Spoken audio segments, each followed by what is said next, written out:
and military conflicts. But I want to really quickly play you guys Cam Newton because, and I want to come to you, Dave, on this because no one has been in a more awkward position, I think, regarding what Colin Kaepernick is doing than Cam Newton. Let's play a little bit of his most recent statements on the protest and on race. It could have happened, hell, in Atlanta. It could have happened in Los Angeles. It doesn't matter. It's embarrassing, for things to just keep happening. I'm an African American. I am not happy what or how the justice has been, kind of dealt with over the years. The state of oppression in our community. Dave, you kind of got a feel for the guy. He's really been under the gun on this. What do you think? Cam Newton is the equivalent of somebody who bought Betamax stock in 1983 because last year he was Black America's quarterback and he was this kind of polarizing figure who said, I am unapologetically black. What did he do in the offseason? According to a lot of credible reports, he met with Frank Luntz, to the Republican pollster who taught us all that global warming is really God giving the earth a hug, and what Frank Luntz said to Cam Newton was to de-racialize, was to be post-racial. And so Cam Newton did the now infamous GQ interview where he just says, hey, racism is something that's part of the past and it doesn't really affect me or my generation. And now look at him. He's in Charlotte, North Carolina, the most prominent athlete at ground zero of black oppression in the United States. And people are turning to him for an answer. And he's armed with the tools of Frank Luntz, which is seriously like bringing marbles to a gunfight. And he's trying to grasp a way to articulate this moment because he knows people want to hear what he has to say. And I'll tell you something, Cam Newton does have something to say. And I'm waiting for him to say it. A lot of us are waiting for him to say it because he's somebody I think can make a real impact right now. I'm not one of those people who says athletes have to speak out, they have to have an opinion on these things at all times, but occasionally you get these moments where not speaking out becomes as political an act as saying something. That's this moment, whether Cam Newton and his handlers like it or not. Yeah, absolutely. Mark Thompson from our other panel is going to come in and he had a comment he wanted to make to you guys. Well, not that my three flame-throwing colleagues need any help, but let me love you all. But let me just say this. Cam also ought to be aware, Dave, that he has been being eaten alive by the young people on social media. Last year, you're right, he was a hero and a role model. But, these kids get on social media and they even see through that. He looks like somebody who's trying to moonwalk, trying to come back from where he was. And obviously we see the influence of Frank Luntz. Another thing I just want to say, Mike Ditka is despicable and he's lost his bearings. He would not be successful if not for talented black athletes on the field. That was his bread and butter.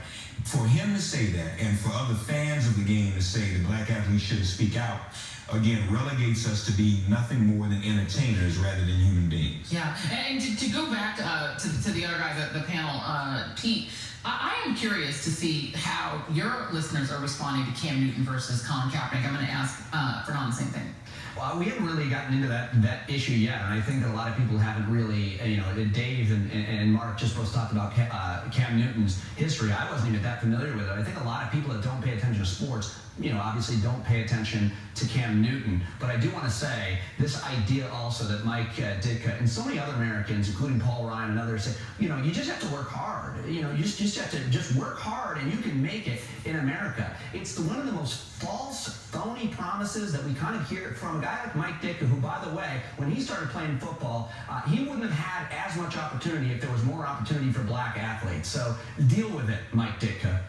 And and the reason I asked this question, Fernand, is that I am curious about this.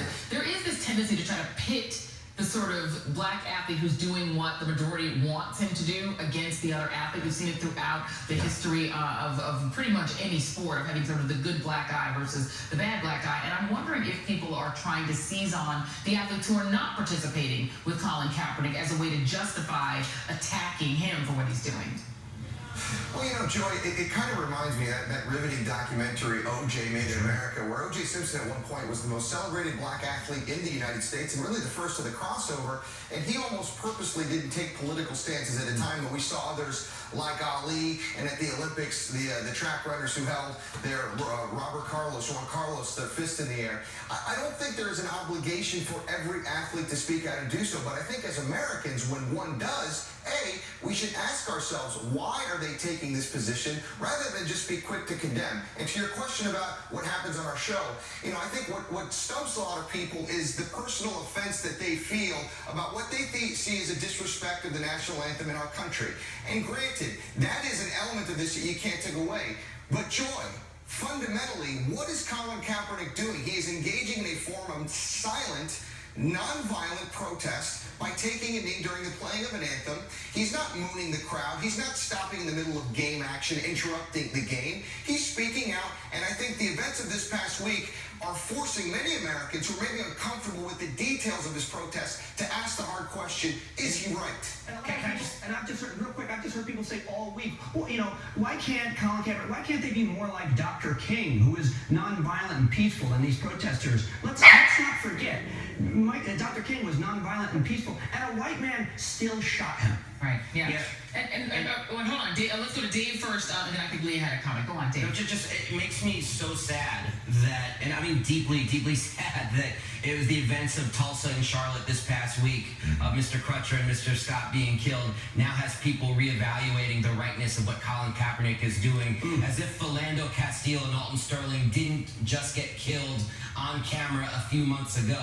Because I was just in St. Paul, Joy, this past weekend, and as a media cycle, we've moved on from Philando Castile, and there are still commemorations for him all over the city, restaurants with his face in the window, family members and friends, because he touched so many people. So that pain is still alive, and I'm angry at the short-term memory of both our media and our country that it took 2 more deaths this week to people say, gee, maybe Colin has a point, as if people aren't still grieving over these recent losses. You're absolutely, I mean, I interviewed Tamir Rice's mom, several weeks ago at this point, and the pain is still raw for all of these cases. It's almost like there's so many deaths, so many hashtags that we tend to sort of go past and forget that people are still grieving. I wanted to just come really quickly out to this panel here because, Jimmy, you had a comment about Mike Ditka and King.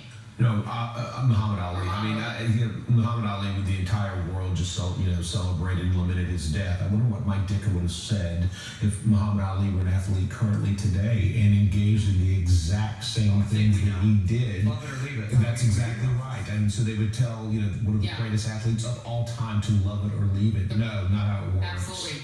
Oh, the president's getting his applause. I'm sorry, we are running out of time. I wanted to go to Leah, but we're going to go to the president. He is walking on